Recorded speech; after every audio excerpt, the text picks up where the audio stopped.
Hobbits are an unobtrusive but very ancient people, more numerous formerly than they are today, for they love peace and quiet and good tilled earth. A well-ordered and well-farmed countryside was their favourite haunt.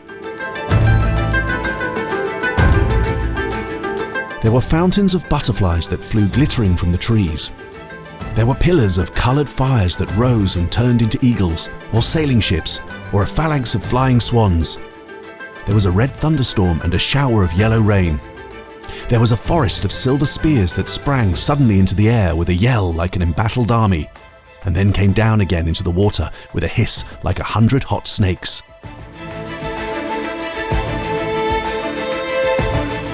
"I wish it need not have happened in my time," said Frodo. "So do I," said Gandalf, "and so do all who live to see such times. But that is not for them to decide. All we have to decide is what to do with the time that is given us."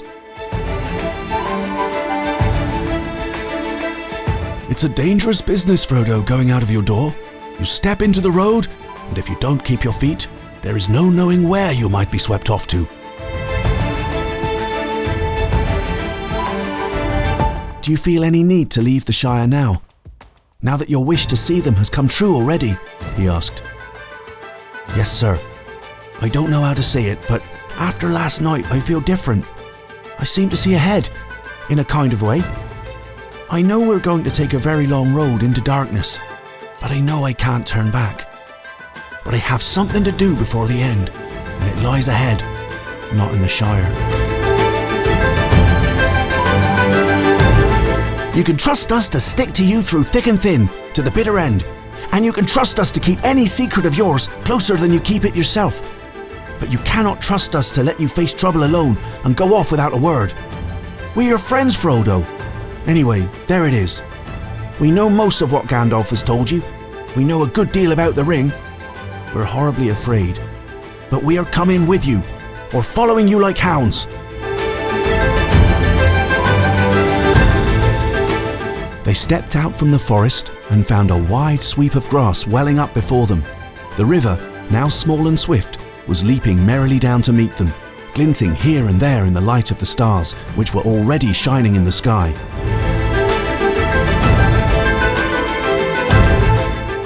"Tell me, if my asking does not seem foolish, who is Tom Bombadil?" "He is," said Goldberry, staying her swift movements and smiling. Frodo looked at her questioningly. "He is as you have seen him," she said in answer to his look. "He is the master of the wood, water, and hill. In the black wind the stars shall die, and still on gold here let them lie, till the dark Lord lifts his hand over dead sea and withered land."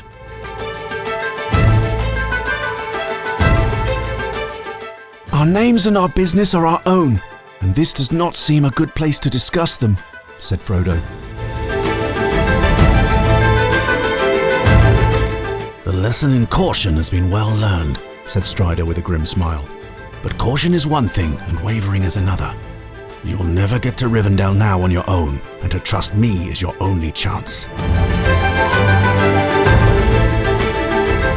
"Very odd," said Frodo, tightening his belt, "considering that there is actually a good deal less of me.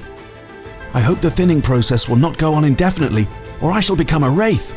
"Do not speak of such things," said Strider quickly and with surprising earnestness.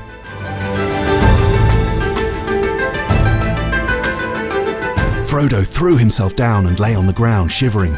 His left arm was lifeless, and his side and shoulder felt as if icy claws were laid upon them.